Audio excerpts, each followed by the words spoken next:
Lycée Angela Davis débaptisé, sur France Inter, la militante américaine tacle Valérie Pécresse.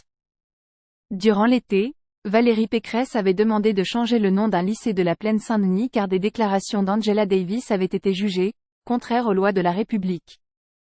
Il faut dire que la militante aujourd'hui âgée de 79 ans s'était bien malgré elle retrouvée au cœur d'une polémique politique durant l'été lorsque Valérie Pécresse avait refusé que le nom d'Angela Davis soit associé à un lycée de la Plaine-Saint-Denis à cause de positions de cette dernière jugées contraires aux lois de la République. La décision avait alors été prise de remplacer le nom d'Angela Davis par celui de Rosa Parks, autre grande figure marquante de la lutte pour les droits civiques aux États-Unis. Interrogée par Sonia De Villers ce lundi sur cette décision votée en commission permanente par la majorité de droite, Angela Davis a taclé poliment la droite française et Valérie Pécresse.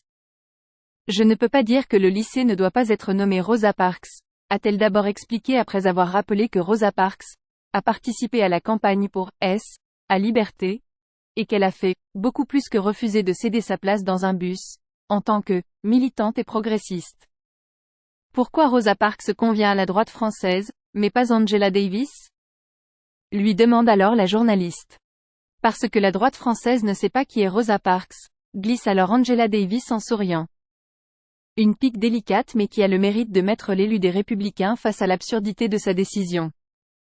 En effet, le 5 juillet, Valérie Pécresse avait motivé cette décision en condamnant des déclarations d'Angela Davis sur la France.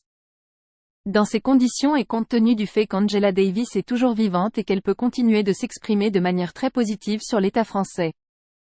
Je crois qu'il est nécessaire que nous rejetions la dénomination du lycée Angela Davis, avait ironisé la présidente de région. À la place, Valérie Pécresse avait proposé le nom de Rosa Parks, figure emblématique de la ségrégation aux États-Unis, qui faisait partie de la présélection, pour renommer le lycée. Parmi les propos relevés par Valérie Pécresse pour échanger le nom d'Angela Davis, le racisme systémique de l'État français, dénoncé par la militante. Une phrase extraite d'une tribune co-signée par Angela Davis en 2021 sur la mentalité coloniale dans les structures de gouvernance de la France. Le changement de nom avait toutefois été épinglé par Éric Coquerel, député LFI de la circonscription du lycée. Débaptiser le lycée Angela Davis à Saint-Denis, dans ma circonscription, parce que cette grande figure de la lutte pour les droits civiques aux États-Unis aurait dénoncé une certaine forme de racisme en France, c'est au fond lui donner raison, s'était-il permis de souligner. Tout comme l'opposition communiste au sein de la région Île-de-France, qui avait déploré dans un communiqué cette nouvelle démonstration de la course à l'échalote qu'une partie de la droite se livre avec l'extrême droite dans la quête de marqueurs identitaires et réactionnaires. Le ministre de l'Éducation au moment de la polémique, P.A.P. Ndiaye, avait lui-même jugé inopportun de procéder à un changement de nom de l'établissement quelques mois plus tôt et alors que le lycée porte ce nom depuis 2017.